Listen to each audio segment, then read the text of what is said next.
మొన్న ఏం జరిగిందంటే సార్, ఇక్కడ ఈ మీటర్ రీడింగ్ తీసేటువంటి వాళ్ళు ఉంటారు సార్, ఏది కరెంటు మీటర్లకు రీడింగ్ తీసేటువంటి వాళ్ళు ఉంటారు సార్. ఎన్పిటిసిఎల్ అనేమో వాళ్ళకి 30 రోజుల పని దినాలు దొరుకుతాయి సార్.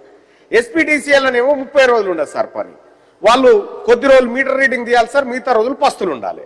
ఆ పరిస్థితి ఉంది సార్. ఈ మీటర్ రీడింగ్ కార్మికులకు సంబంధించి ఎన్పిటిఎస్సిఎల్ లో ఏదైతే విధానాన్ని కొనసాగిస్తా ఉన్నారో ఎస్పీటీసీఎల్ లో కూడా సేమ్ అదే విధానంతో వాళ్ళకు పూర్తి స్థాయి పని కల్పిస్తే వాళ్ళ కుటుంబాలు బతుకుతాయి సార్.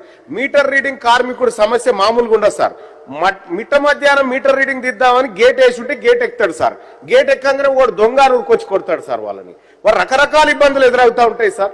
సో అటువంటి వాళ్లకు మనం ఈ అవుట్ సోర్సింగ్ పద్ధతినే కాకుండా సార్, ప్రభుత్వం ఒక సపరేట్ కార్పొరేషన్ వేసి దానికి ఒక పాలసీ తీసుకొచ్చి 19-20 వేల రూపాయలు ఇస్తుంది సార్. ప్రభుత్వం ఇస్తలేదని కాదు సార్, ప్రభుత్వం ఇస్తుంది. అతనికి పోయేసరికి 11,000 12,000 పోతుంది సార్. ఈ మధ్యలో ఇవన్నీ కటింగ్లు పోతా ఉన్నాయి సార్ వీళ్ళ ఏది ఏజెన్సీల కారణంగా. ఈ ఏజెన్సీ విధానాన్ని ఎత్తేయండి సార్. ఏజెన్సీ విధానాన్ని ఎత్తేసి నేరుగా కార్పొరేషన్ ద్వారా వాళ్ళకి ఇవ్వండి. రెండోసారి ఇక్కడ ఇదే ఇందిరా పార్క్ దగ్గర సార్ మనం ప్రభుత్వం అనుమతిస్తాం. గతంలో